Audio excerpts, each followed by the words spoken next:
let's talk some football here. LSU just a couple of weeks out from reporting to camp, and every year at this time of the calendar, I like to dive into the depth chart and kind of sink my teeth into it and get a real feel for what we're looking at when they report to practice for the first day.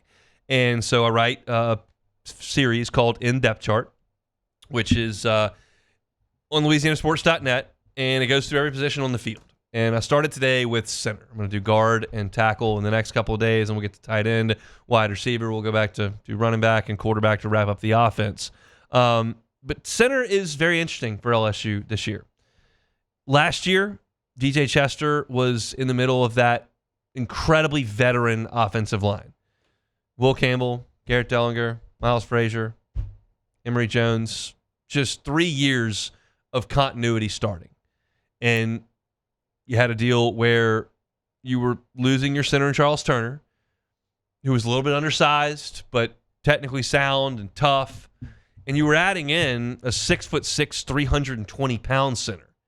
And you're going, man, maybe this is a deal where it's going to be a huge upgrade in physicality, run the ball a little bit better, be more imposing than you were the year prior when it was like Jaden Daniels kind of doing everything. And Chester wasn't a disaster. He was a redshirt freshman out there. He just wasn't great. And he had certainly some bumps.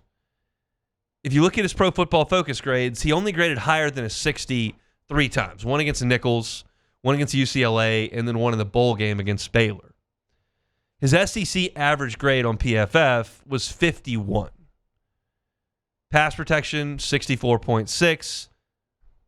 Run blocking, 50.1. And it just was an uneven season for Chester. So he was brought in as likely a guard, moved quickly to center, and now he does have a year of playing the position in the SEC under his belt. And that's a good thing. But they brought in competition. They went and got Braylon Moore, and there's a reason for that. Braylon Moore is 6'3", 300 pounds, a little bit lower center of gravity, a little bit shorter arms, but he started 12 games at left guard for Virginia Tech in 23 and 12 games at center in 2024. He did, at center last year in the season opener, allow 2 sacks. That's a bad day at the office for any offensive lineman. But then he only gave up 1 sack the rest of the way. And his Pro Football Focus grades are better than Chester's. 76.9 in pass protection, 65.5 in the running game. 3 of his pass pro grades were over 80. One against Old Dominion, but Boston College and then Georgia Tech, who had a nice year, over 80 in pass protection. So when Moore committed to the transfer portal, I just assumed flatly that Braylon Moore would immediately be the starting center. He's a 3-year college player. He started at center previously.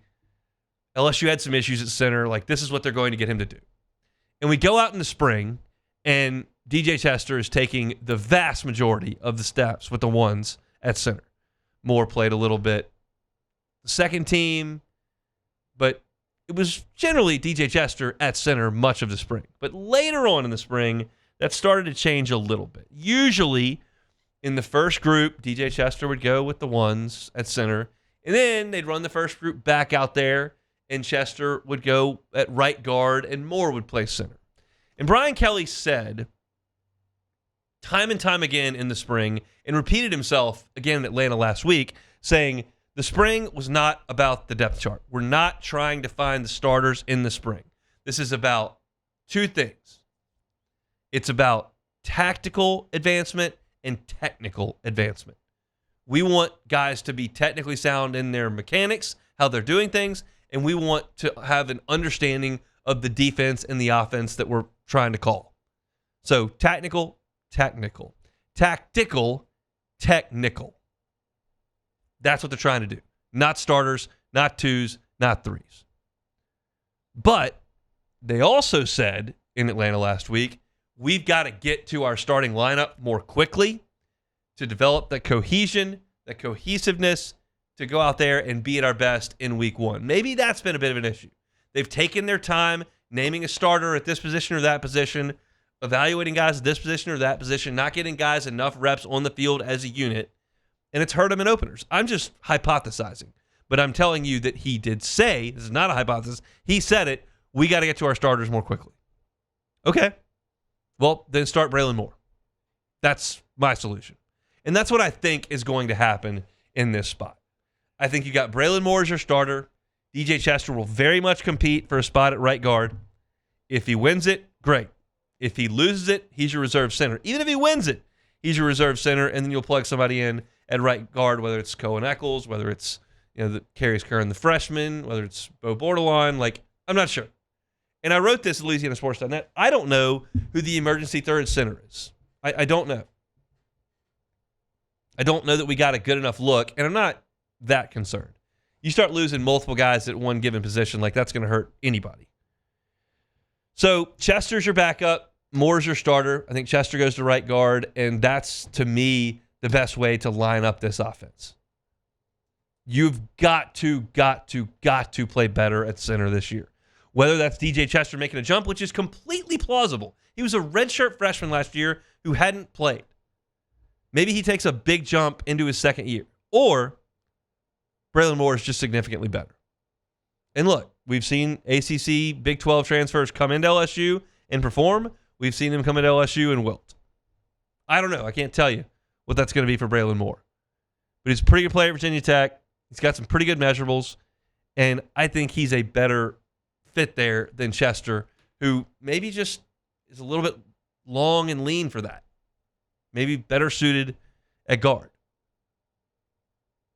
But you've got to play better on the offensive line. You've got to run the ball. You've got to protect Nussmeier. If those things don't happen, LSU is cooked. And all of that starts with the guy who's at the front of the spear, who's calling out the protections, who's getting the ball to the quarterback time and time again, and making things run efficiently. And Brad Davis had the luxury last year of easing in a new center amongst four complete veterans. Now you're plugging in a newcomer or a guy that didn't have a great year last year. So either way, it's got to get fixed. It's a big deal that LSU prepare themselves at center for a monstrous defensive front of Clemson, a pretty good defensive front for Florida. But by the time you get to the back end of that schedule and you see Alabama, you need to be humming. You need to be humming to start. But you need to be humming against Alabama for sure. And I think Braylon Moore is that guy for LSU at the center spot. Hey, thanks for watching Hunt on LSU. Before you get out of here, do us a couple of favors. Hit that like button, leave your comments below, and subscribe to the channel for all your Fighting Tiger football talk. See you next time.